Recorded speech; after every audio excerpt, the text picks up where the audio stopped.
we're going to be doing Sláinte na nóg Seachtain na Sláinte. Pictiúr a hain. Sa pictiúr seo, mad an luan atá ann ag leathúir tar éis an é, agus tá príomhaid ina scoile ag tuairt fógra don na daltaí ar an idirchum. Dar lé, Seachtain na Sláinte atá inti ar scoil agus curfar béim ar chláinte na naltaí a churchan cín le ling na seachtaine. Pictiúr a dó. Mar chud de Seachtain na Sláinte, déanaan an scoil iirecht na daltaí is spraga chun páirt a chhlacha i gcúrsaí sport.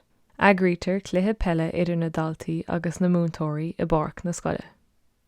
An sin, I hallan na scoile, chuirtar rangan na aclaíochta ar siúl do na daltaí agus buine siad antanna vasta.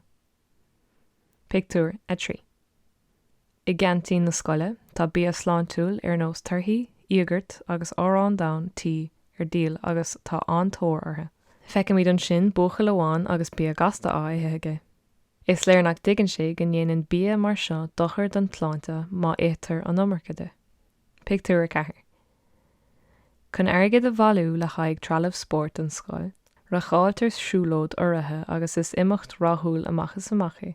Ghlachan idir bhúntóirí agus chaltaí páirt sa túlóid lá Grianmhar amháin. Pictiúr a chuig. Sa pictiúr seo, leabharíonn íchaintóir faoi aibbeanna meabhair Sláinte leis na daltaí. Spragan siad na daltaí labhairt le na dismóthirí nó le na múntóirí má tá aon rud ag cur stacartha. Gan dat tá na daltaí ag éisteach go géir leis an gcomharla. Pictiúr sé. Tránóna ina tá ann agus feicimid an príomhide ar an idirchum arís. Mollann siad na daltaí a sacht na hiíochta ar ina siad le ling Seachtain na Sláinte.